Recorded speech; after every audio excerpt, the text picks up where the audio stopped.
400,000 years ago, this was what the human species who reigned over Europe and Asia looked like.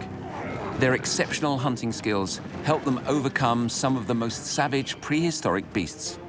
Adaptable to even the most hostile conditions, they left their mark everywhere, from the coasts of Spain to the Siberian mountains.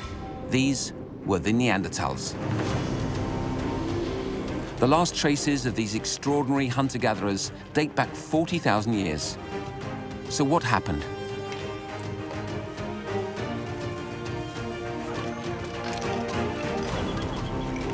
For the last 150 years, scientists from around the world have been trying to get to the bottom of this mystery. They continue tirelessly to excavate sites in an attempt to retrace the history of the Neanderthals.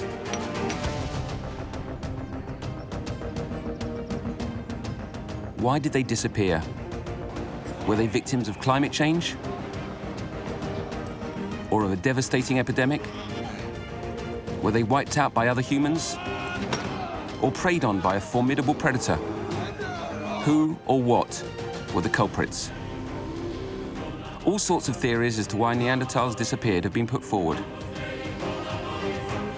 There's an extraordinary ongoing exploration into the history of human life. It's a dazzling journey back in time, trying to get to the origins of our roots and the makeup of our genes.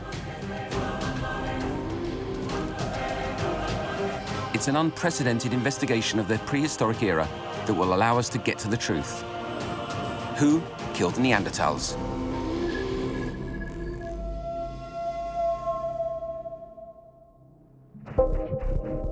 Researchers have been excavating sites in forests, along cliffs, under rock shelters, and in caves to try to solve the mystery. These men and women are on the trail of this extinct species.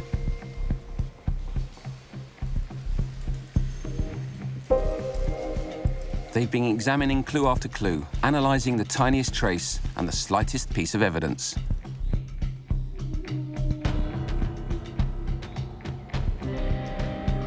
Neanderthals lived in Europe, the Middle East, and Central Asia from 400,000 years ago to 40,000 years ago, before becoming totally extinct. Were they our ancestors? Our cousins? Monsters? What did they look like? In 1856, the very first fossil was discovered in Germany, in a wooded area called the Neander Valley, giving rise to the most whimsical of interpretations. In the middle of the 19th century, 3 years before Darwin's Origin of the Species was published, it was inconceivable that humans might have had an ancestor. At the time of the discovery of the Neanderthals, there was a sort of taboo.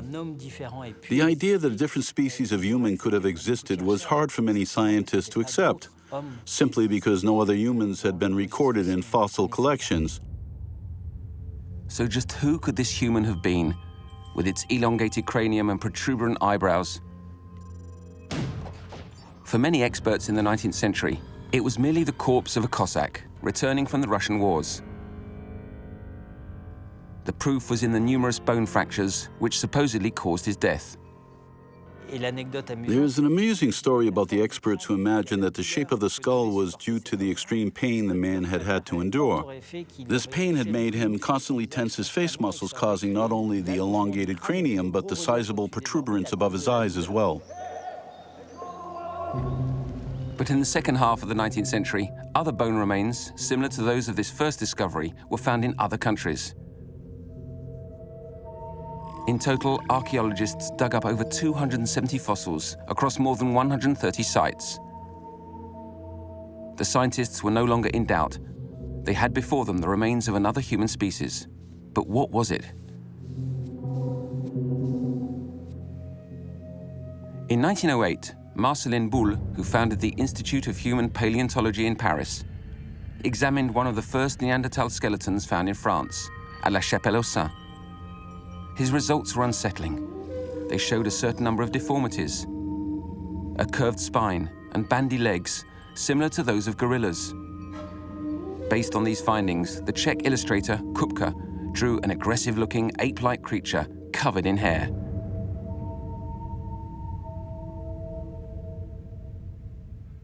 At the time, they didn't have enough information about prehistoric human behavior. So they had to make drawings, and most of those that have remained are in fact the most ludicrous caricatures. These prehistoric humans, often compared to animals or to monsters, were seen as primitive beings. They were like something from another world, conjuring up images of humans that were nothing like present-day humans. They were obviously something very unusual, bestial, archaic, and primitive. There were all sorts of pictures created of bizarre, disheveled creatures. And this image of them as savage brutes would stick around for a long time.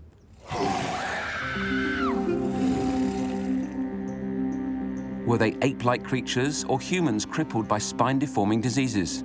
Were Neanderthals really the beasts depicted by the first anthropologists? How can we find out who they really were? Today, cutting-edge tools have enabled scientists to entirely reconstruct their physical appearance.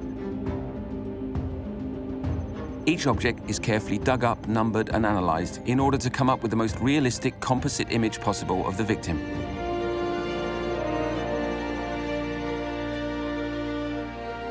So what did Neanderthals really look like?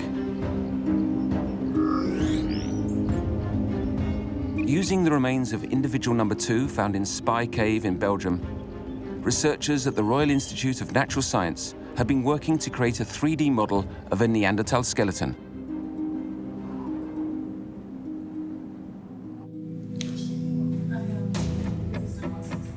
Patrick Somal and Tara Chapman lead the team whose first task is to produce high-resolution scans. But there was a major problem. The skeleton was incomplete. There were bits of certain bones missing, and the rib cage and the pelvic bone had gone forever. The femur, for example, is almost complete, but it's missing a very small part of the top. That's on the right bone, but on the left bone, it's missing the lower half. And how you do this is you put small points on the bones, which we call landmarks, and then you put the same points on both bones, the original bone and the other, the bone you want to scale to. And then what I was able to do is, once they were similar, is then I could cut the bottom half of the right femur, scale to the left, and join them together, and then you have a complete bone. This is called the mirror technique, reconstituting missing parts by using those from the opposite side. When a whole set of bones is missing, Tara Chapman's team call upon laboratories from other countries to help them solve the puzzle. So here, the rib cage and pelvis have come from Neanderthal remains in Kibara in Israel. Once these fossils have been modeled, they're scaled to the rest of the skeleton using statistical calculations based on the proportional sizes of existing bones. Once we did that, we then took the small fragment of the sacrum and we measured it against the new Kibara size. And we found that it fitted quite well. So for that, we could say, OK, and then we took the thorax and we scaled that to the size of the Kibara pelvis as well. This is the most precise modeling of Neanderthals ever to be produced. The caricatures have long since gone. Thanks to this highly realistic reconstitution, an anatomical analysis of Neanderthal features is now possible.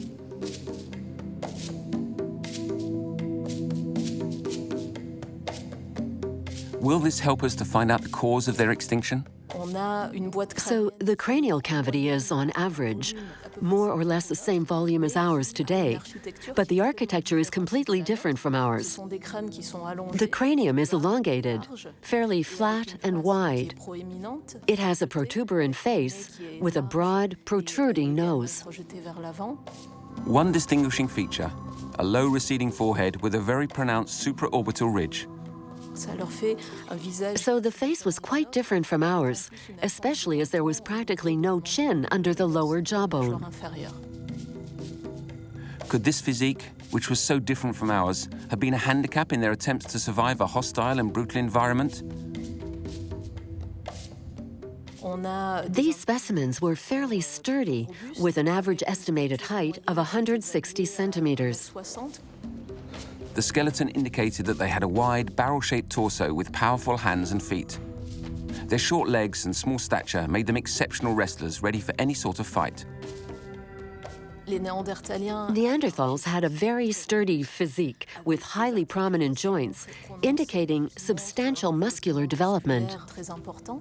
They were extremely athletic individuals who could run long distances. Neanderthals had no physical weaknesses that would have brought about their extinction. But the scientists' work didn't stop there. They wanted to find out how Neanderthals walked. Was Marcellin Boule right? Did they walk like gorillas? By simulating the muscle movement on the bones of the virtual skeleton and by analyzing the wear and tear on the joints, they were able to reproduce the Neanderthal walk. In the biomechanics lab of the Université Libre of Belgium, Tara Chapman has been working with Dr. Serge Vincent-Jean in reconstituting the way our protagonists walked. By placing markers in the exact same places on a modern-day Homo sapiens and on a virtual Neanderthal skeleton, they're able to compare the prehistoric way of walking with ours. We were able to make the bones move in space and then analyze the bones one after the other. For example, while walking or during a whole series of movements, like throwing a javelin, crouching, running, and so on. Neanderthals have a very similar morphology to ours, and when comparing the motion curves of prehistoric humans to modern-day humans, there's no difference. Neanderthals certainly didn't walk in the ape-like manner that was associated with them in the past, simply because their joints were totally consistent with our own joints. So from a joint and bone structure point of view, there's absolutely no reason to believe that they walked like apes. The idea that Neanderthals were closer to gorillas than humans is no longer tenable. They ran and walked just like us. So what was their figure like, their physical appearance? Thanks to the analysis of their muscle mass and the reconstitution techniques, it's possible to simulate a Neanderthal body. Can their muscles, skin color, body hair, and eye and hair color all be worked out? In the Max Planck Institute of Human Evolution in Leipzig, Jean-Jacques Hublin's team are trying to identify the exact color and texture of our ancestors' skin.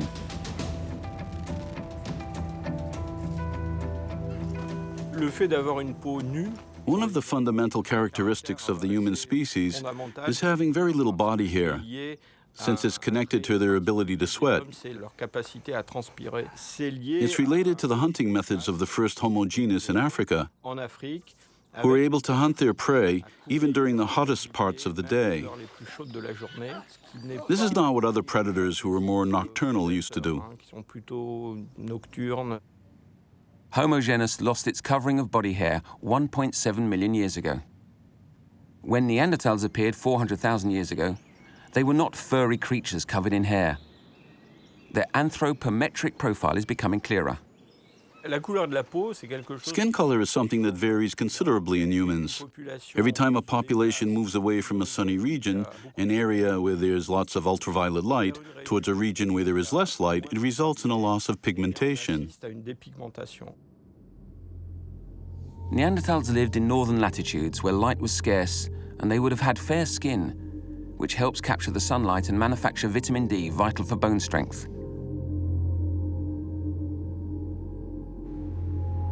When the scientists at the Max Planck Institute in Leipzig analyzed Neanderthal DNA, they found the skin and hair colors to be within the same palette as that of modern Europeans. These archaic humans had pale or tan skin, dark blonde or red hair with hazel or lighter colored eyes. We now have a composite portrait of our victim. Neanderthals were sturdy individuals with powerful muscles, measuring around 160 centimeters and weighing 75 kilos. They were not weak and feeble. Their brains were as large as ours, and they walked just like we do. They weren't prone to any particular disease nor physical disability. Neanderthals were prehistoric athletes whose physique was well adapted to their environment, both in terms of climate and also geographically. If these humans were so well adapted to their environment, who were their ancestors? To answer this, we need to delve into the Neanderthal memory, to browse the great book of the origins of humanity, and to go back in time.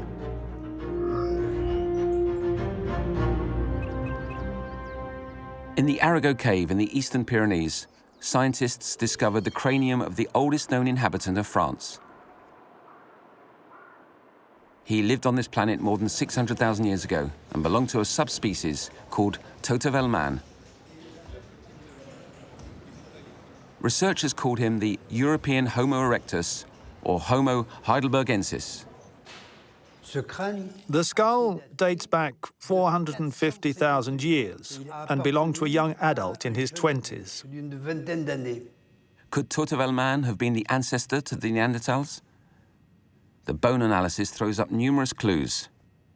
The cranium was flat, with a receding forehead, a powerful supraorbital ridge, with a hollow right above the nose, and no chin. So, in many ways, he resembles his direct descendants, the Neanderthals, but there are important differences in characteristics between the two. The young man discovered at Totavel has the same anatomical characteristics as our victim. Totavel man was a taller, thinner species with a smaller brain.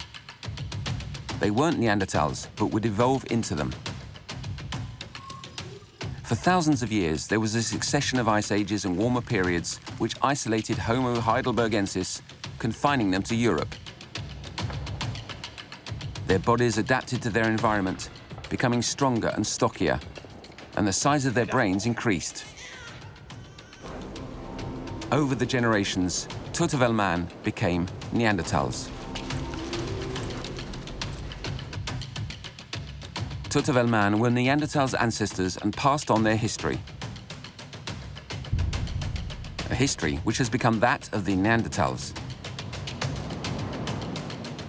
And it's a history which goes right back to the origins of humanity in Africa, over 1 million years ago. The European Neanderthals descended from a population called Homo heidelbergensis. This population also existed in Africa. The Homo heidelbergensis, who stayed in Africa, became Homo sapiens. The European Homo heidelbergensis became Neanderthals, but those in Africa became Homo sapiens. Neanderthals have the same parents as us, Homo heidelbergensis or evolved Homo erectus. Neanderthals are our human brothers and sisters. 1 million years ago, our common ancestors lived on the African continent. Around 600,000 years ago, the family divided in two. Our direct ancestors stayed in Africa, whereas the ancestors of the Neanderthals crossed into the Middle East and settled in Europe. Traces of them have been found in Germany, in Cima de los Huesos in Spain, and in the Arago cave in Totavel. Neanderthals seem to be able to adapt to climate change. But was there a major upheaval which was the cause of their extinction?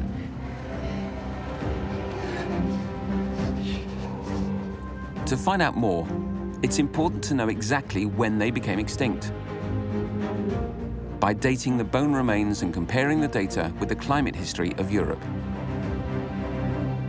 At the Oxford University Radiocarbon Accelerator Unit, Katerina Duca has managed to determine the date of the death of Neanderthals. In order to accurately date the latest Neanderthals, we visited several sites across Europe and collected material from Spain, France, several sites in Italy, Greece, and of course Northern Europe, where we know Neanderthals used to live. In this Oxford University lab, researchers have developed a whole new technique for dating bone fossil remains. To avoid contamination, the samples are filtered so that only the carbon-14 in fossils is analysed. This is known as ultrafiltration. We didn't know what to expect because the results were coming one by one, and for years we would date one side and we would date another. But it was only when we put all the synthesis together that things became quite clear. There were no sites all across Europe that they would post-date the 39,000 years ago. We were very excited when we eventually, for the first time, we got a reliable date for the extinction of Neanderthals.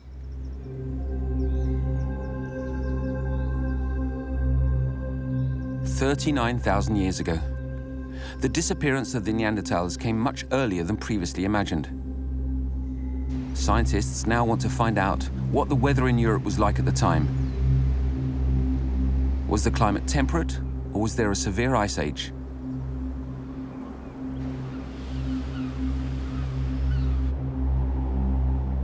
In fact, the climate was very unstable during that period. There were a whole series of climate crises, which we call Heinrich events. They are fairly ferocious episodes linked to ice flowing into the oceans in the northern hemisphere. For over a century, icebergs flowed relentlessly all the way down to the coasts of Spain. These mountains of ice considerably cooled down the climate in Europe of 40,000 years ago. Scientists call this climate event Heinrich IV. It's important to understand that these environmental and climate crises happen constantly over 400,000 years, and Neanderthals would have experienced them all. And yet they weren't wiped out. What is true is that the coldest episodes would have had an impact on the size of Neanderthal populations in general. The different climatic upheavals weaken the Neanderthals by reducing the extent of their territory and making food resources scarce. But these sturdy individuals were nevertheless able to survive and continue to exist on the planet. If the extinction of the Neanderthals can't be explained by the climate, perhaps their way of life was the cause. Were their know-how and their technologies good enough to enable them to resist the prehistoric era? What did their habitat stretching from Gibraltar to Mount Altai in Siberia and from Germany to the south of Italy look like? How and on what did they live? Did they regularly change camp according to the seasons and the movements of the animals they hunted? Neanderthals were very careful where they pitched camp. Cave entrances, meadows overlooking valleys, or riversides were all examples of well-chosen places to settle.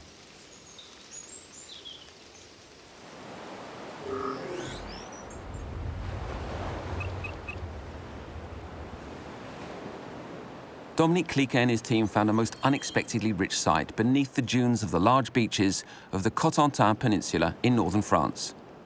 Under the sands of Le Rosel, they discovered 20 meters of an extremely well-preserved domestic habitat. The valuable traces left behind have presented the archaeologists with a true photo of Neanderthal daily life. What is interesting about this site is that there are levels of occupation that have been regularly covered by sand, blown in by the wind. So we have snapshots, relatively brief moments of life, frozen in time, and then covered over again by sand. The site shows us a degree of social organization with the distribution of tasks across the members of the tribe. The archaeologists were able to define the different zones dedicated to preparing hides, cutting meat, and cooking. Here we can see a hearth where Neanderthals cook their food.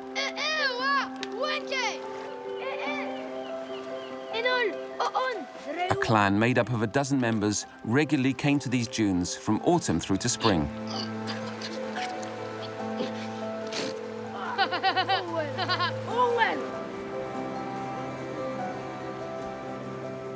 In Le Rosel, the sand has preserved unique traces of their presence. Footprints. The researchers found more than 500 of them in all. We found one, then a second, then we found several. Some of them we found were so clearly imprinted, impacted into the ground, with the toe marks still visible. It looked like someone had walked into a barely dry puddle of mud. It was absolutely clear what we were looking at. A storm had broken over the tribe and their living space was covered over with silt. And it's in this mud that our Neanderthals left their mark. Once the storm had passed, a strong wind blew a thick layer of dry sand over the footprints in the silt, thus preserving the traces of Neanderthals for 80,000 years. This footprint demonstrates that a Neanderthal had tried to sidestep an obstacle. The foot is more heavily imprinted into the mud, which splashed up on both sides of the foot. The image is of a dynamic Neanderthal scrambling up the edges of the sand dune. Here, a Neanderthal had crouched down and then used his hand to get up, leaving an imprint of fingers and palm for posterity as a signature.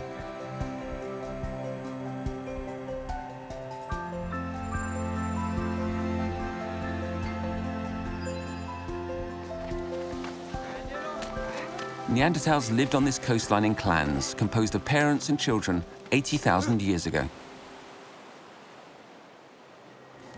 And what is really poignant is that we found numerous children's footprints, 2 small baby feet and those of a 1-year-old. Over one particular area of 80 square meters, Dominique's team found only imprints from children's feet, as if it had been a play area just next to the place where the adults were busy with daily survival activities. Almost like a kindergarten, where the youngsters played while the adults looked on approvingly.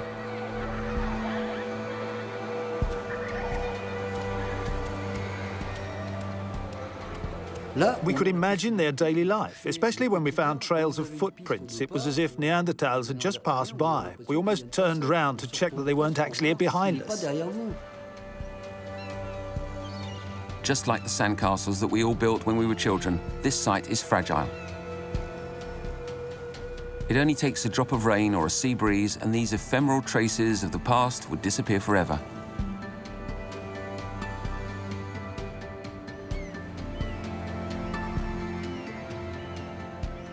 What these well-organized camps tell us about the nomadic Neanderthals is that they lived here for as long as they could, depending on how much food they could get hold of.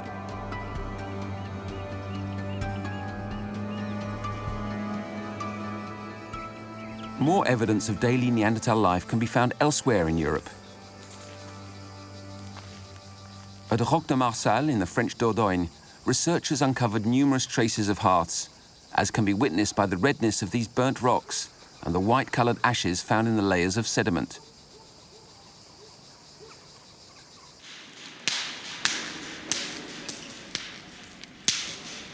Fire played a crucial role in the human evolution of Neanderthals, vital for lighting, essential for keeping warm, used for cooking meat, and a formidable tool for keeping predators at bay. Neanderthals certainly knew how to make fires. Researchers have even worked out how Neanderthals went about producing fire. They used marcasite, which contains iron and sulfur, to produce sparks and set alight plant fibers.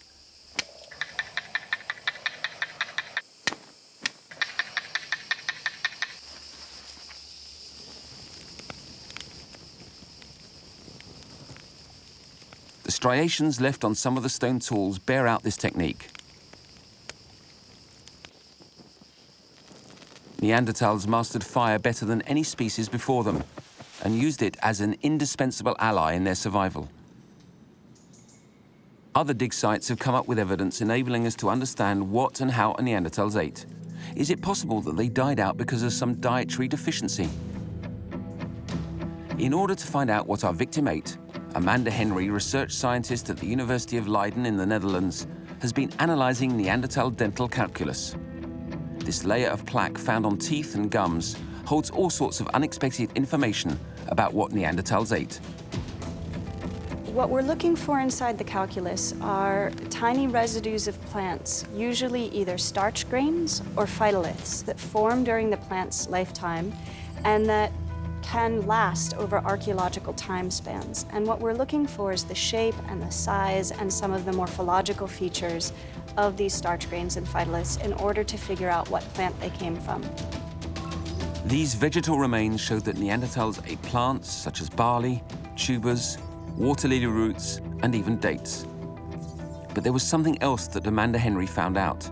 We have found gelatinized or altered starches on a few of our Neanderthal dental calculus samples, and we think that's pretty strong evidence that Neanderthals were intentionally processing their food, some sort of cooking. So Neanderthals didn't suffer from deficiencies in vitamins or mineral salts, since their diets were extremely varied. They even cooked plants to make them more edible. Nevertheless, the numerous bones found in dig sites indicate that Neanderthals must primarily have eaten meat. Scientists have been able to calculate how much energy they spent daily. Due to their powerful muscles and impressive body mass, Neanderthals burnt around 6,000 calories a day, 3 times more than we do.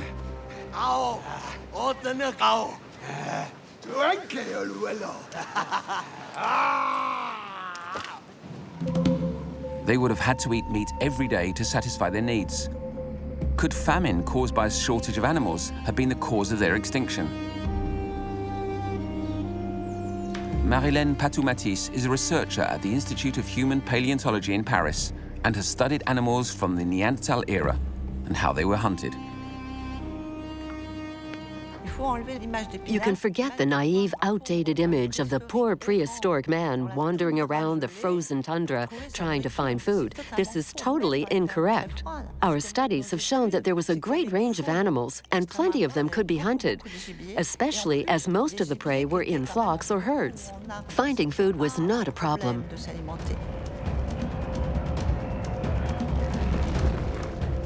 Did the Neanderthals just salvage dead animals, or were they skilled hunters? At La Roselle, Dominique Cliquet uncovered a strange carcass.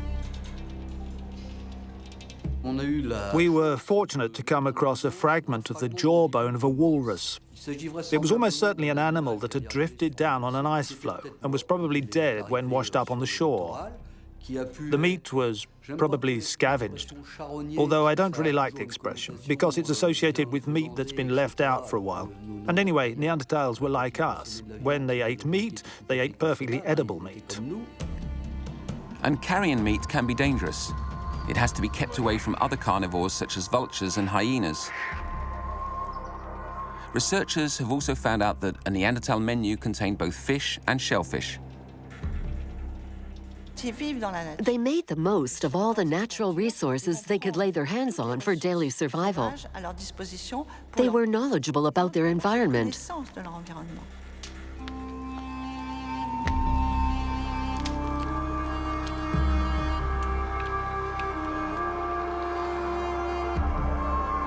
Even if Neanderthals took advantage of animals that were already dead, they still used hunting as their principal means of survival. By analyzing the geography of the sites of Central Europe, Marilène Patou-Matisse worked out that knowledge of their environment enabled Neanderthals to choose suitable places, like waterholes or the bottom of valleys, to trap animals and prevent them from getting away. I studied a site at Staroselli in the Crimea, where Neanderthals had killed small equidae in an enclosed valley. First, beaters drove them into the valley, and since it was enclosed, when they arrived at the edge of the valley, the hunters blocked their route and speared them with lances. Neanderthals used a range of well-worked strategies to hunt mammoths, bisons, aurochs, horses, ibex, and also smaller prey such as hares or groundhogs, depending on the season. Were they able to make sophisticated tools and weapons powerful and effective enough to kill their prey and skin them? What about tools to pick and gather fruit and vegetables? Or to work on hides and furs? There's a great deal of evidence to show that Neanderthals were exceptional hunters, such as these carved stones as sharp as knives which litter the ground of their living areas. Scientists in Germany have even discovered other weapons in their armory. Wooden spears whose points were hardened by fire.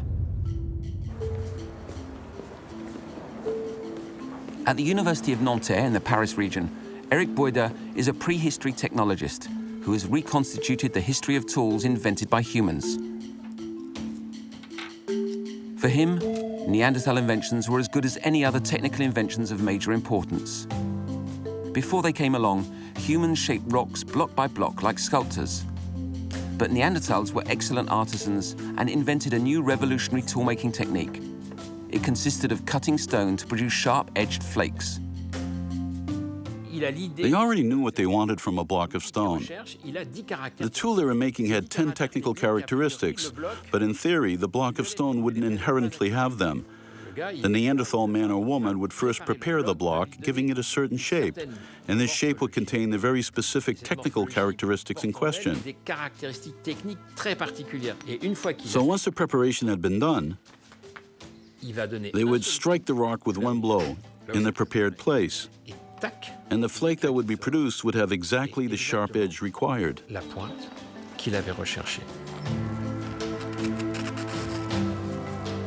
This major new technique had a considerable advantage. It enabled several tools with identical characteristics to be reproduced quickly.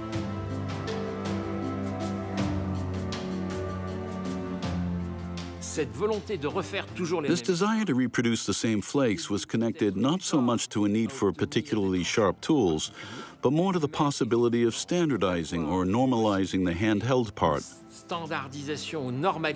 In other words, handles could be created that would be adapted to these identical flakes.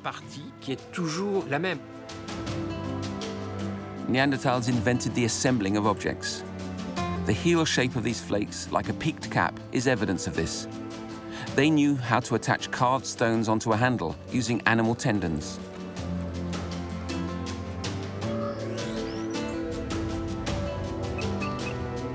In the Middle East, at the site of el-Til in Syria, Eric Boyda discovered another way Neanderthals attached tools and weapons, once again highlighting their ingenuity.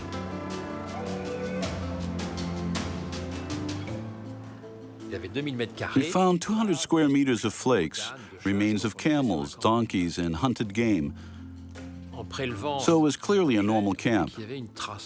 When I picked up the first object, I noticed there was a mark on the ground, and exactly the same mark was also visible on the surface of the object that had been in contact with the ground. There were a few bits which came away, but I took these bits and I burnt some of them, and it seemed like we'd found bitumen on them. By mixing bitumen with sand and then cooling it down with water, the Neanderthals had found a substance as strong as cement to glue things together. Using natural tar in this way proves once again how inventive and intelligent this species was. The innovation spread all over the Mediterranean, right up into Germany, where Neanderthals used a plant-based glue made from birch sap.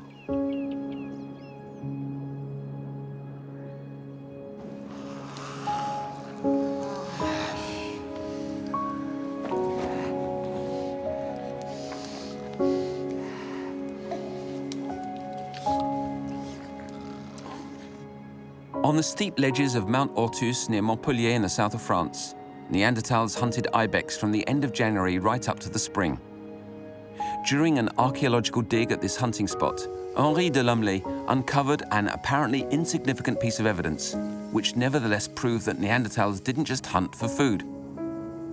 In the remains, which date back 40 to 45,000 years, we found bones from the legs of panthers that connected up anatomically, but nothing else of the skeleton was found. This led us to believe that there must have been a panther skin with the ends of the paws still inside, used as a rug or as clothing. More than that, we couldn't say. The use of dead animal hides is backed up by the presence of dental wear and tear, particularly on the incisors.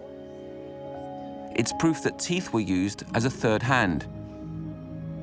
By holding the animal skin between the jaws, Neanderthals were able to pull it tight and work on it more easily.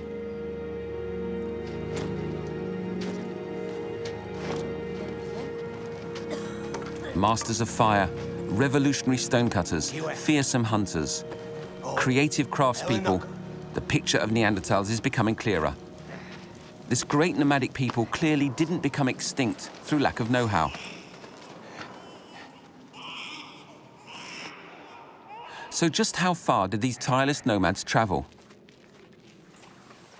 Working alongside Russian researchers, the scientists at Max Planck in Leipzig have perfected a new technique for uncovering DNA, even when there are no human bone remains to excavate.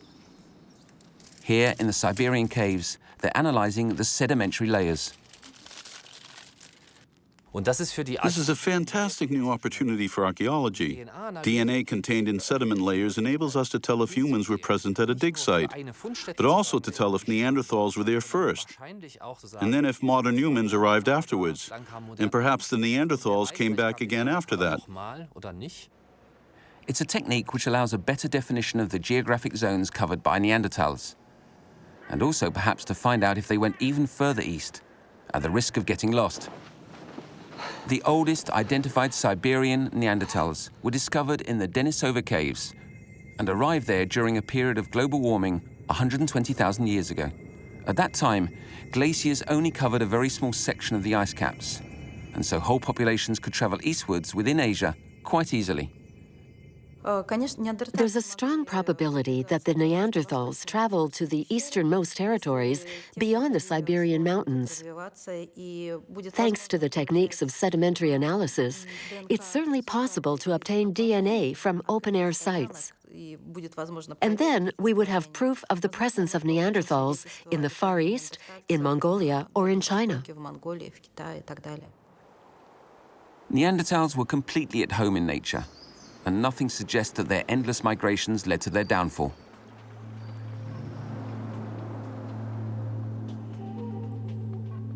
All the evidence gathered on the daily lives of Neanderthals shows that they must have been able to communicate amongst themselves, to devise hunting strategies, to pass down ancestral customs, to warn fellow travelers of potential dangers, or simply to express emotions. How can we be sure that they mastered the tools of language? The first clue came from the Kibara site in Israel. Archaeologists found a Neanderthal fossil that was almost completely intact, and with it the anatomical proof that Neanderthals were able to express themselves with language. This bone, situated in the upper larynx, is the hyoid bone, which helps to keep the base of the tongue in place and enables sounds to be articulated. A valuable piece of evidence which proves that Neanderthals could most likely talk.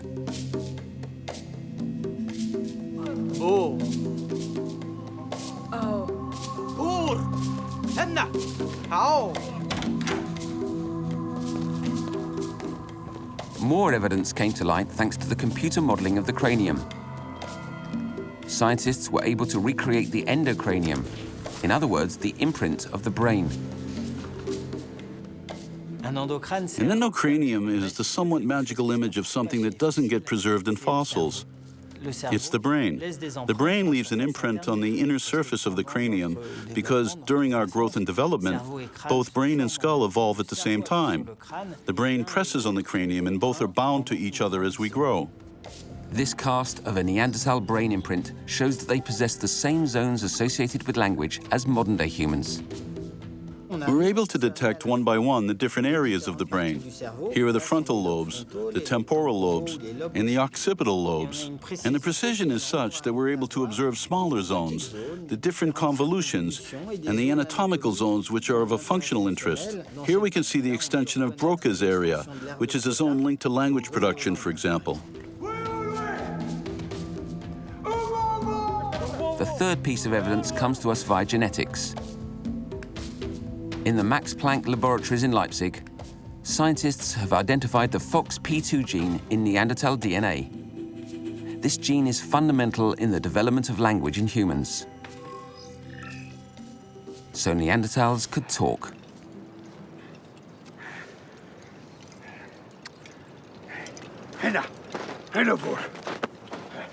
Thanks to the power of words, Neanderthals were able to transmit their know-how to future generations, enabling their continued existence.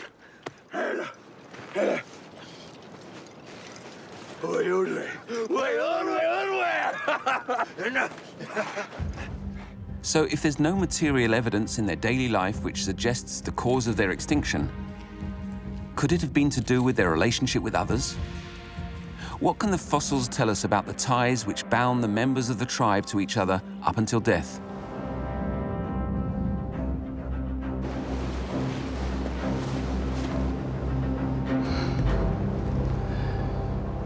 Living up to the age of 30 was a huge challenge for this prehistoric humans. life was closely linked to death. Were they afraid of it? Did they see it as inevitable or just as a passage to another world?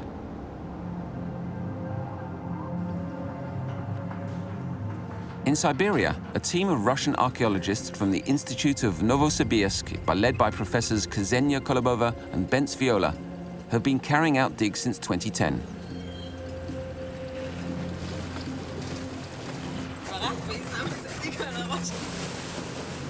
In the Chargiskaya cave, not far from the Altai Mountains, the scientists have made an extraordinary discovery, a first in this part of the world.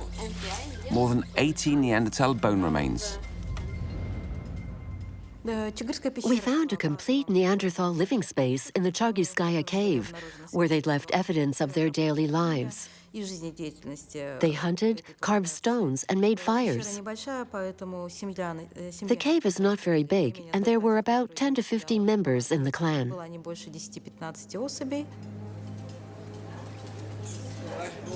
Some of the bone remains were found together in the same spot at the cave's entrance.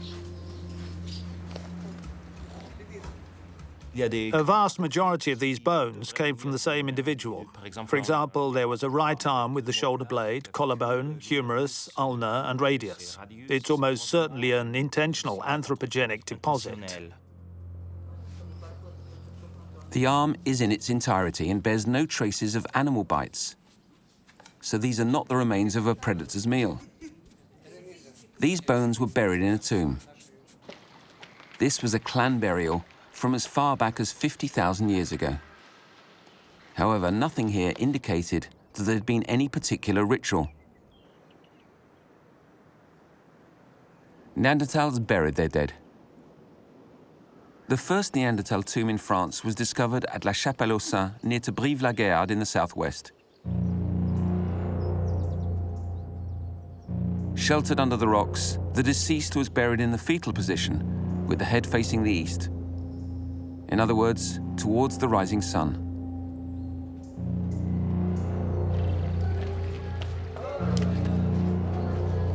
Other tombs have been discovered in the Middle East, showing more evidence of how much attention Neanderthals paid to their dead.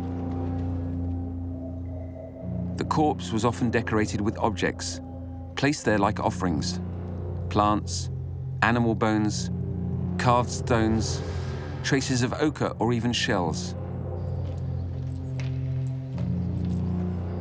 Proof that Neanderthals were empathetic. They had an ability to imagine another world, helping the dead to the life beyond.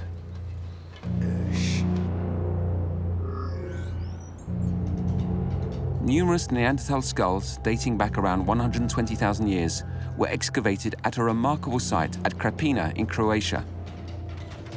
At the Museum of Natural Science in Zagreb, Jakov Radovčić analyzed the various marks on the bones. The carefully drawn striations were symbols of a complex funereal rite. We observed several types of cranial striations in Krapina. We can be absolutely certain that some of them are of human origin. I believe that these cranial striations were created intentionally and have a symbolic value. These marks had a geometrical shape, and they were meticulously drawn on the brow and on the head itself. Jakov Radovčić believes that they were signs of a very special ritual that is often called a skull cult. The cranial bone was broken to enable the brain to be removed and most likely eaten. The striations almost certainly came about as a result of cannibalistic behavior, probably as a ritual, asserting the particular relationship between the tribe and the dead person. So it was a cannibalistic funeral.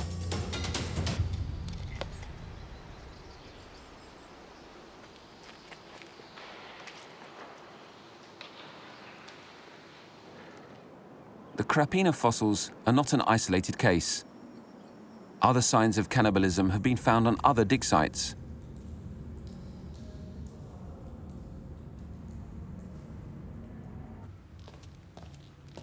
At the Belgian Royal Institute of Natural Sciences, Hélène Rougier has been examining fossils found in the Goyer caves at the end of the 19th century.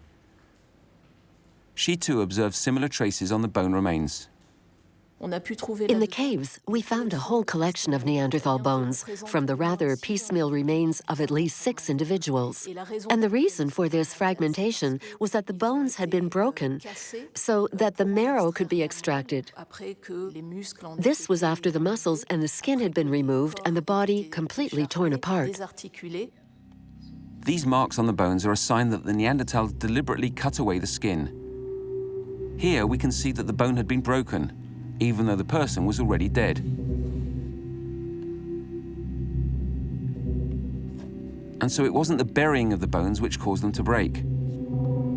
There are very visible impact marks made by a small rock. These signs are definite proof of cannibalistic practices. We found the same occurrences on Neanderthal bones as we found on reindeer and horses, and the marks were situated in exactly the same places and produced in the same way on the Neanderthals as on the animals. Was this cannibalism for food or for ritual? For the Goye finds, the scientists cannot answer that question, but it's clear that cannibalistic practices have dangers for human health. So could these practices have been the cause of the extinction of Neanderthals? In the middle of the 20th century, researchers were able to prove that populations who practiced cannibalism could be wiped out. A terrifying disease called kuru had killed off certain tribes in Papua New Guinea. A protein called prion is responsible for the fatal disease. This protein is found in the brain and in the bone marrow and is transmitted through eating those parts of the body. We found a great number of traces of repeated cannibalism in certain sites, so we wondered if they'd all developed the prion-type illness since they were cannibals, especially as the protein is difficult to get rid of. In other words, if they used a tool to cut out a diseased brain and then used the same tool to cut up meat afterwards, then the disease could easily spread to someone else. Once the prion has been absorbed into the body, it attacks and destroys the nervous system, causing death. This might have been how Neanderthals died. The most important sites where cannibalism has been observed date back to between 100 and 800,000 years, so well before Neanderthals became extinct. And the other problem is that Neanderthals were spread out over a huge area of Europe and parts of Eurasia. So we're talking about very disparate populations with different cultures. It's probably a bit of an exaggeration to say that all Neanderthals were cannibals. So death by prion was not the cause of the extinction of Neanderthals. It would have meant that every tribe was cannibalistic, but there's no archaeological proof of this. So if the Neanderthal death customs were not responsible for their disappearance, perhaps we need to be looking at the birth side of things. Were there enough Neanderthals to guarantee the future of the species? Have their fossil remains kept any vestiges of their births?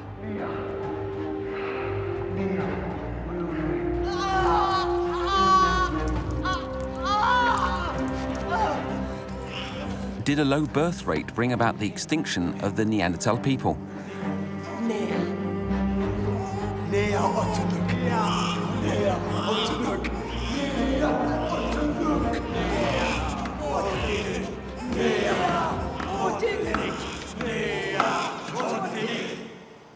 In the genetic laboratories at Max Planck, researchers have managed to compare the DNA of several Neanderthal fossils.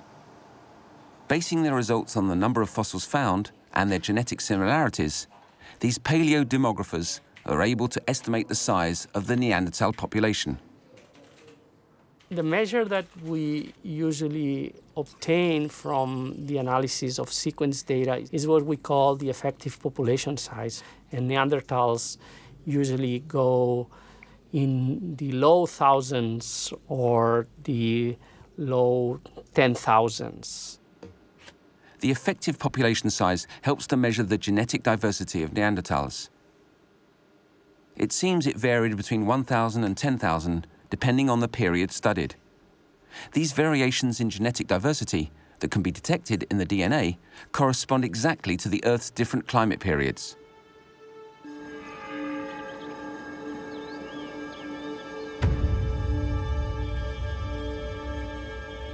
The tests show that the population of Neanderthals had a very low genetic diversity compared to other species. In other words, the DNA in each Neanderthal is very similar. But while analyzing this DNA, the scientists came across something else. So what we infer from the Neanderthals' genomes is a long-term decrease in their population. So genetic research definitely confirms the theory that there was a drop in the Neanderthal population over time. But the reasons for this still remain. In the Denisova cave in Siberia, more clues hidden in the DNA of the extinct species were uncovered. What's interesting at Denisova is that there was a very small group for a long time, but also there was an element of inbreeding, especially in the last generation. We can see that the parents of these individuals are very close genetically. They may have been grandparents and grandchildren, or an uncle and a niece. This consanguinity is an important piece of information. Since they couldn't find any other partners, Neanderthals were forced to mate within their own clans, their own families. Without an injection of genes from outside of the tribe, is this how archaic humans sowed the seeds of their downfall? Did the very low genetic diversity of Neanderthals and the inbreeding of certain individuals bring about the degeneration of the population and thus its extinction? This reduced diversity may, in some populations, be linked to inbreeding, which further decreases the diversity and increases the probability of recessive deleterious variation expressing themselves. And this may lead to a number of genetic disorders. Genetic disorders caused by malfunctioning genes produce negative effects on the organism. So what risks were these people running? Populations with low diversity have much more difficulty to face environmental challenges or genetic challenges that may come from, for example, infection. Infections linked to illnesses for which these humans would not have developed natural defense mechanisms. Genetics can go even further to explain the situation of the Neanderthal populations of 40,000 years ago. Over time, there were fewer and fewer of them. Their genetic diversity declined. Cases of inbreeding have been discovered. Neanderthals found themselves less well equipped to fight diseases, as well as the constant changes dictated by their nomadic way of life. Neanderthals, the victims at our crime scene, demonstrated a weakness in their DNA in the very heart of their cells. To find out if this is a clue to their extinction, we need to look more carefully at their relationship to others. Did Neanderthals make the wrong type of friends? Were they wiped out during tribal conflicts? Or did they fall victim to a disease carried by a third party?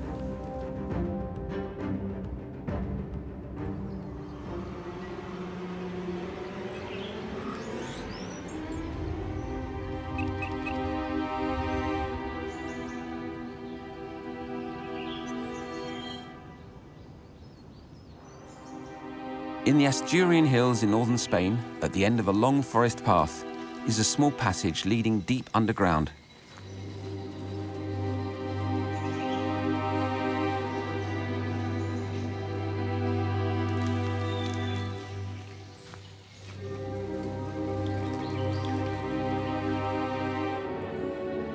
In the Sidron cave, professors Marco de la Arcilla and Antonio Rosas brought to light an archaeological treasure. At the bottom of this deep chamber, 400 meters from the entrance where a small river flows, these researchers discovered what looked like a mass grave of Neanderthals.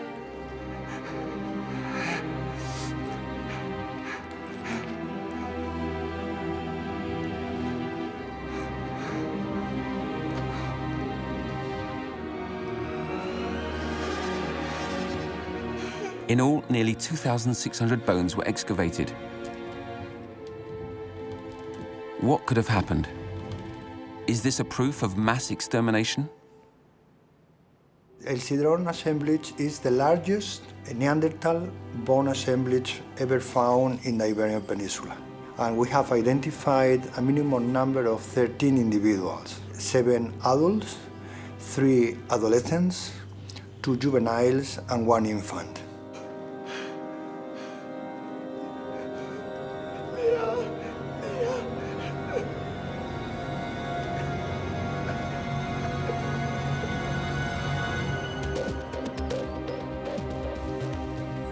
At the Sidron site, what is both strange and surprising is that there were practically no animal remains found alongside those of the Neanderthals.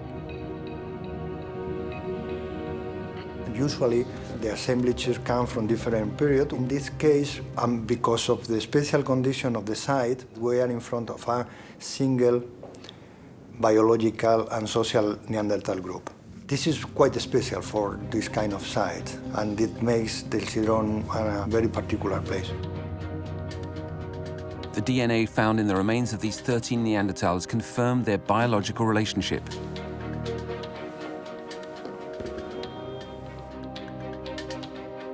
These men, women, and children all belong to the same family.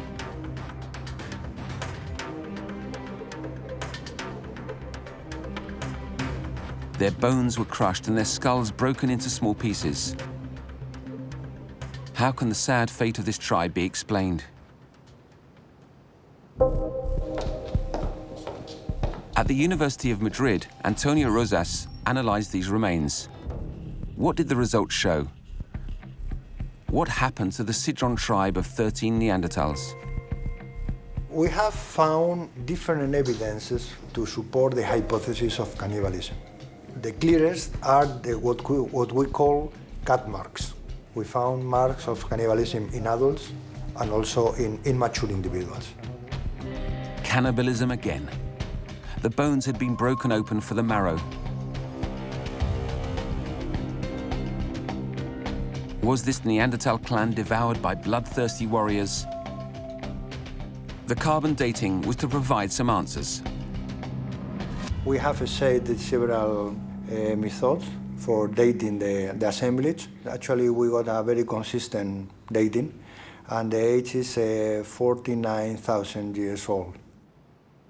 This clan had been eaten 49,000 years ago by other Neanderthals.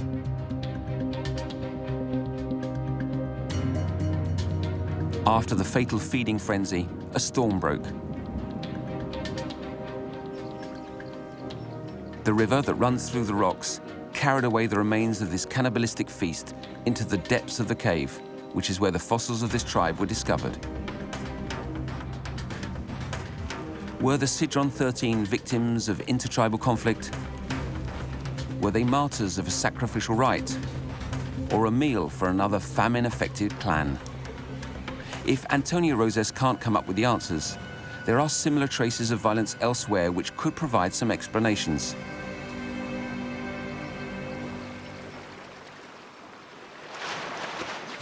In 1979, at Saint-Césaire in Charente-Maritime in the west of France, the skull of a young Neanderthal female, nicknamed Pierrette, was found with a large gash on it.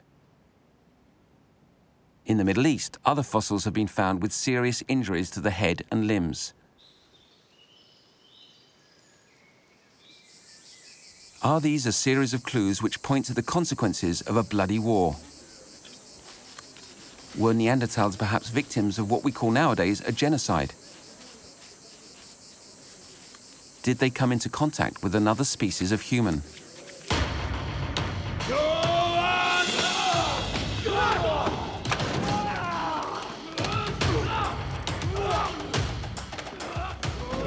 Who are these strange humans with flat faces, round heads, and elongated figures? With high, rounded foreheads and faces ending in pointed chins. With long legs holding up slender bodies. They are Homo sapiens. So are they the prime suspects in this investigation? And if Neanderthals came into contact with them, what's their story? The versions which most closely resemble us come from Africa, 300,000 years ago. They were recently discovered in Jebel Irhoud in Morocco. While Neanderthals dominated Europe, Homo sapiens conquered huge areas of Africa, from the Indian Ocean all the way to the Atlantic coasts. And then, 120,000 years ago, a major climate event forced our ancestors to seek out new lands to inhabit. In the past, there were episodes called the periods of the wet Sahara. Instead of the Sahara that we know today, there were savannas, lakes, rivers, elephants, and giraffes over a territory which was as big as the USA. The wet Sahara period of 120,000 years ago is possibly what explains the presence of modern-day humans outside of Africa, in the zone between the Persian Gulf, the Indian Ocean, and Syria. Homo sapiens, modern humans, migrated northwards in two different directions. The first route followed the Nile Delta up to Palestine and then continued into the Jordan Valley. The second route took the Bab el-Mandeb Strait towards the Arabian Peninsula and up to the Levant. So Homo sapiens arrived in Neanderthal territory and settled in rock shelters, such as the Skul and Kafse caves in Israel. For over 10,000 years, modern humans were forced to share this land with prehistoric men and women in the Tabun caves in Mount Carmel. How did this cohabitation work out? Anthropologists like to think in models. You know, we have models to explain what could have happened when two different groups meet each other. Either it's a love story, it's a massacre story, or one just simply give up and move to a new area. When faced with newcomers, hunter-gatherers reacted in one of three different ways. The first involved brutal conflict. The tribes fought each other, and victory went to the stronger or the cleverer tribe. The second reaction was flight. The incumbents left their place to the newly arrived strangers. And lastly, there was exchange. The two sets of people interacted, communicated, and mixed together culturally and genetically. I don't know if it was a Romeo and Juliet story in that sense, but what I can tell, as I said, from the fact that they were overlapping for such a long period of time, and the fact that they shared the same technology, that they were communicating peacefully with one another, and probably interbred. In the Middle East, Neanderthals and sapiens exchanged their knowledge and interbred. These first encounters in Israel, dating back 120,000 years, were neither brutal nor belligerent. So what could the traces of violence found in France signify? Are they evidence of bloody battles between these two types of humans? Was their history in Europe different from elsewhere? Or did their paths just simply cross? To find this out, we have to work out exactly when Homo sapiens arrived in Neanderthal colonies in Europe. The first European sapiens left the Middle East and settled in Central Europe around 45,000 years ago. Later, around 42,000 years ago, another wave of Homo sapiens migration settled around the Mediterranean basin and began to inhabit almost the whole of the European area.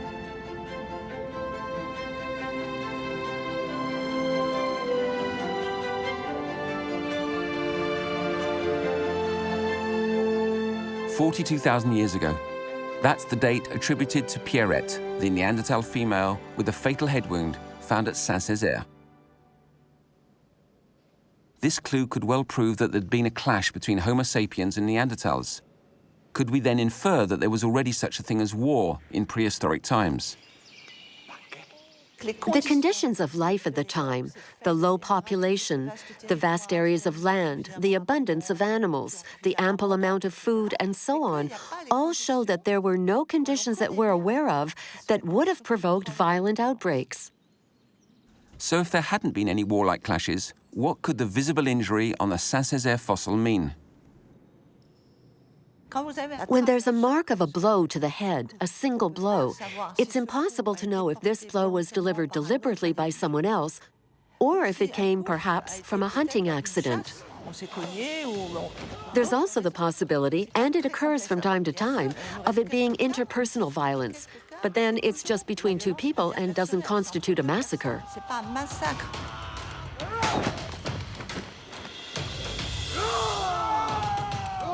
Sporadic clashes took place between Homo sapiens and Neanderthals, but the evidence of the first mass conflicts date back to the Neolithic era, that's to say between 12,000 and 10,000 years ago, which is well after Neanderthals died out. Pierret's cranial injury is only a reflection of the difficult living conditions of archaic humans. The genocide theory, that is, the deliberate annihilation of Neanderthals by sapiens, doesn't hold up. Hunting accident, fall, interpersonal violence. There were many causes of injury and death in prehistoric times. Nevertheless, analysis has shown that certain bone wounds healed and recovered. It would seem that these injured men and women survived and got better. Through luck or know-how? Did Neanderthals know how to look after their loved ones? Did they know anything about treating their sick? Or did they abandon them? At the Natural History Museum in Zagreb, one particular skull amongst those excavated at Krapina displays some fascinating signs of having healed. Neanderthals suffered from a lot of various kinds of injuries. That was a normal part of their life. Certain injuries were very dangerous. From this injury, we know that the person was even in coma. The person, even in this really serious medical problem, survived long enough that we see the healing process. So that means some kind of care of the community that this person was a part of. And there's another case which the Croatian scientists got excited about. An arm, amputated from below the elbow, showed signs that the muscles hadn't actually got weaker. The Neanderthal's arm had not only healed after this terrible injury, but it had almost recovered full use. It had obviously been treated. But what sort of remedies did Neanderthals use?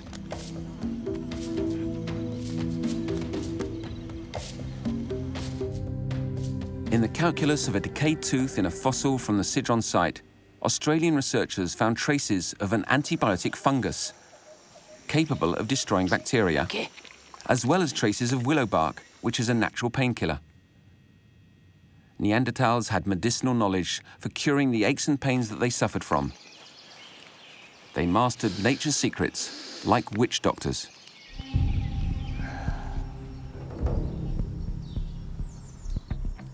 So perhaps Neanderthals were confronted with an illness from outside and to which they weren't able to develop any resistance. A disease from another continent, such as Africa, which Homo sapiens might have brought with them when they migrated to Europe.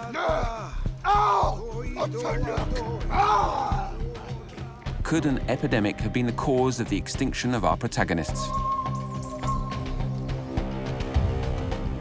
At Oxford Brookes University in England, Professor Simon Underdown found traces in fossil DNA of infections that Homo sapiens could have transmitted to Neanderthals.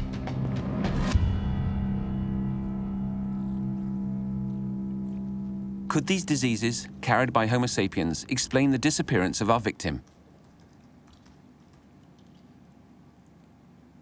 Some of the examples that we've been able to identify by looking at the genetics are the diseases or the bacteria that cause stomach ulcers, some rather nasty parasitic infections, things like hookworm, also potentially diseases such as genital herpes, and also a possibility that tuberculosis might have accompanied Homo sapiens out of Africa.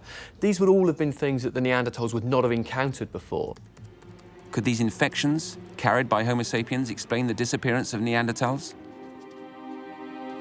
One of the problems the Neanderthals would have encountered when these diseases started to take hold is it would have had a real impact on population size.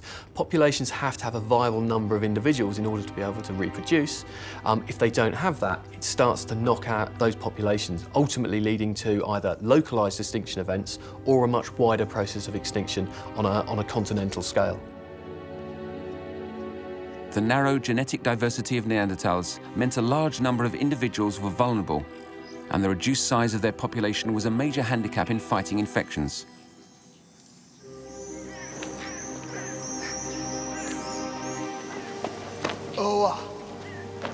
Certain illnesses transmitted by sapiens, such as tuberculosis, clearly wreaked havoc on whole clans.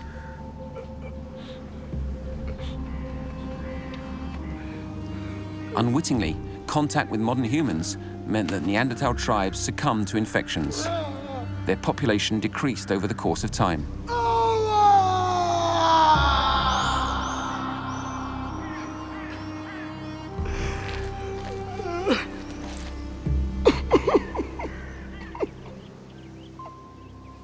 Across the whole continent, the small numbers in the Neanderthal clans pushed them towards extinction.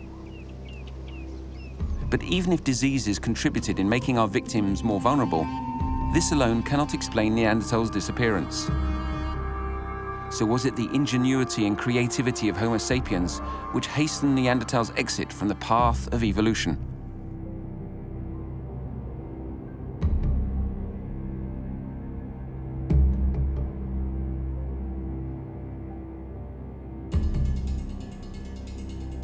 During the 5,000 years cohabitation with sapiens in Europe, the last Neanderthal tribes were also developing new ways of doing things. This was proof of their incredible capacity to adapt, even if by that stage it was too late.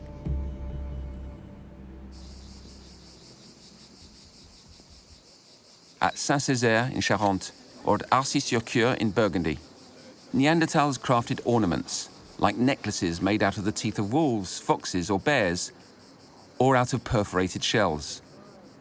This was a surprising evolution in their way of life.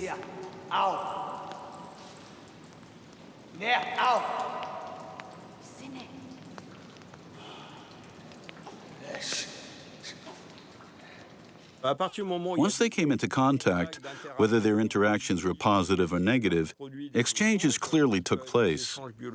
They could have been biological and they could also have been behavioral, because innovations created by neighbors are always interesting to adopt. From that moment on, these changes spread into the Neanderthal world as well. So did the Neanderthals also develop their own artistic skills? These knives, discovered at Châtel-Perron in the center of France, are very similar to knives made by sapiens. Are they simply the signs that the Neanderthals and sapiens exchanged know-how?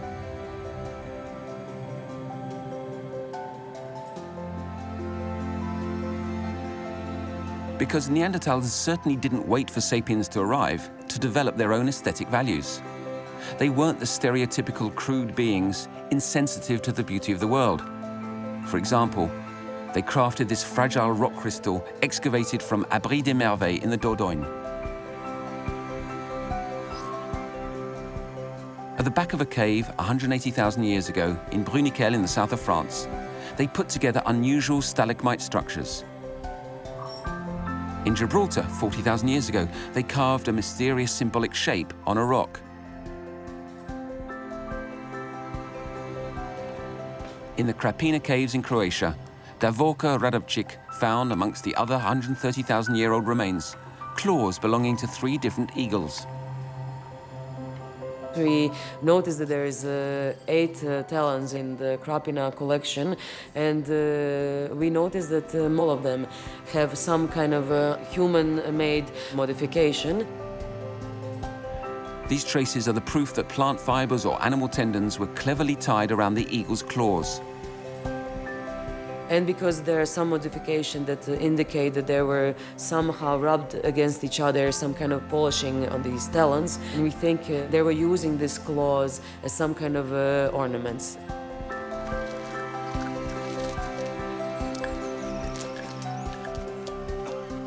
The great animals of nature were given meaning and value by archaic man.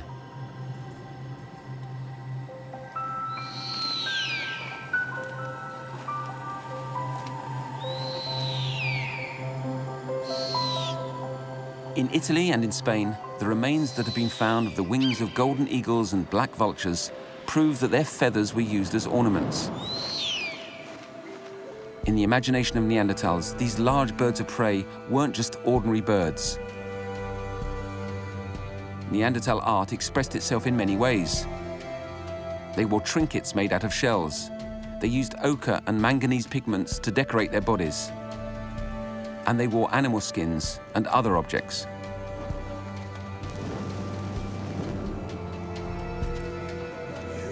Well before the arrival of sapiens in Europe, these humans knew perfectly well how to create aesthetically pleasing things. They were the first exponents of prehistoric drawings. At Rochecotat, in the center of France, Neanderthals used their fingers to paint on the cave walls.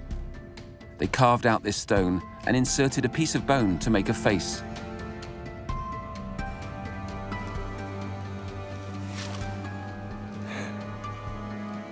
These flashes of Neanderthal creativity paved the way for the great artistic works of sapiens to come.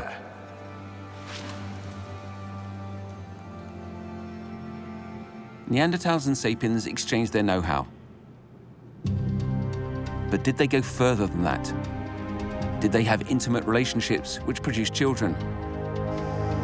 And did these children of mixed species themselves have descendants?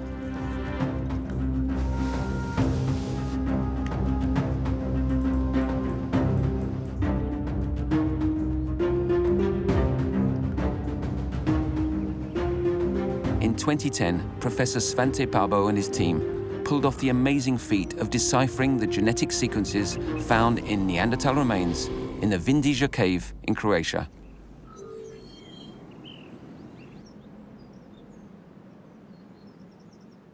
Thanks to the progress of molecular biology, these scientists at Max Planck in Leipzig sequenced this 47,000-year-old DNA.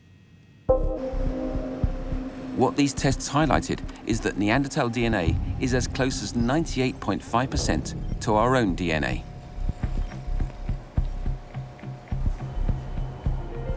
So is it the blood that runs in our veins that can help solve some of the mysteries surrounding the disappearance of Neanderthals? Scientists now have a vital piece of evidence at their disposal. Neanderthals and sapiens share more or less the same genome. So it's entirely possible that the union of these two species could have happened. And in order to confirm this theory, scientists compared the genes of Europeans, Asians, Africans, Oceanians, and Americans with those of Neanderthals. The whole world was staggered by their conclusions.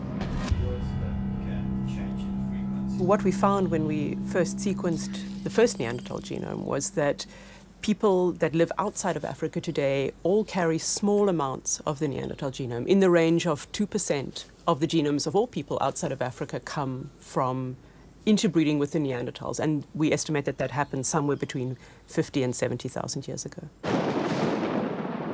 Neanderthals and sapiens had coupled together. Since African populations did not inherit Neanderthal genes, this interbreeding took place in the Middle East or in Eurasia.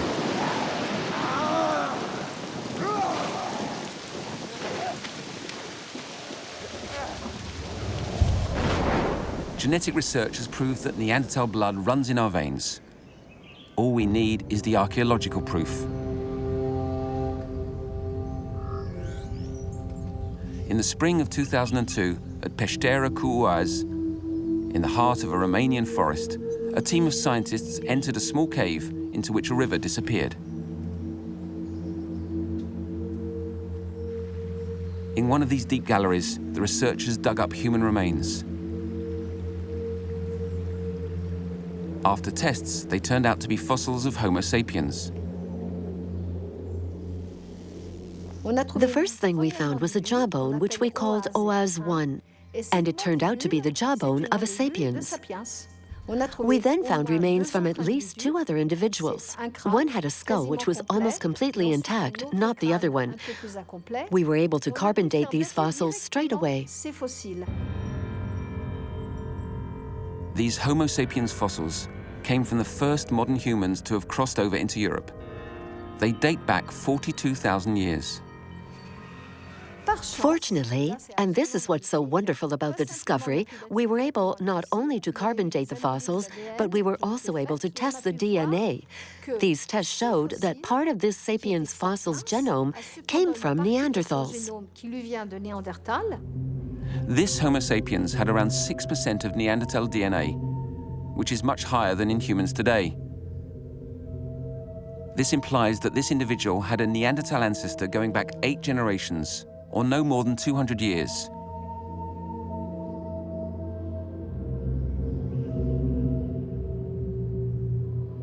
But this is not the oldest proof of interbreeding. DNA samples from Siberian Neanderthals have shown other evidence of the hybridization. The Neanderthals in Denisova contain several genetic markers of modern-day humans that European Neanderthals, for example, don't have. So it's likely that there was an influx of genes from modern-day humans to the Neanderthals in Denisova, either from the Middle East or from Africa. These genetic clues confirm that Neanderthals and sapiens first came into contact with each other around 120,000 years ago in the Middle East, as sapiens migrated from Africa.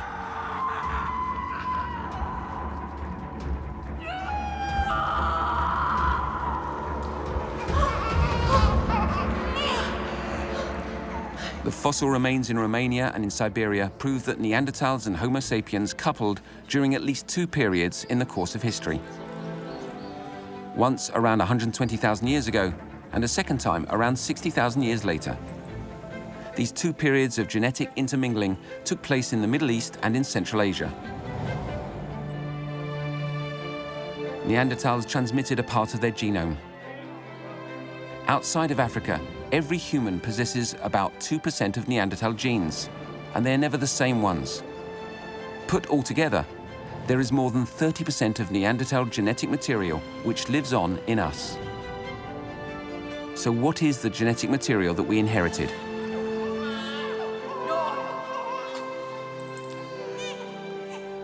Fair skins, which we see in Asia and Europe, are genetic elements that come from the Neanderthals. There are also genetic elements in our immune systems, which come from them. So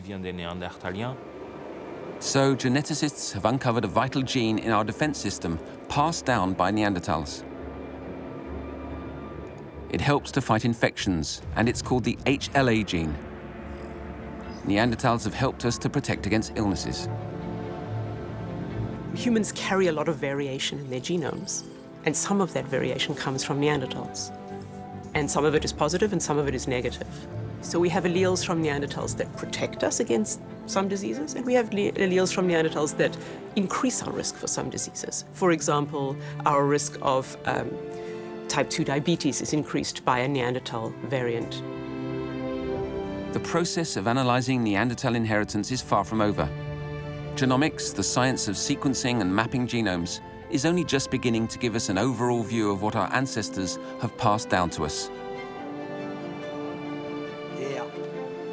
This genetic input is like a memory of our past, the history of our species, and also the history of the encounter between Homo sapiens and Neanderthals.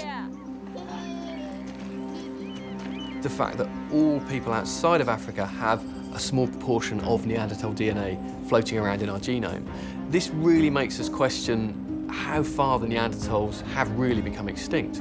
We can clearly say that they've disappeared as a living, breathing species, but the fact their genes survive inside of us really poses some quite interesting questions about what extinction does and does not mean. Those Neanderthals who chose to interbreed and share with sapiens have passed on a precious legacy to us.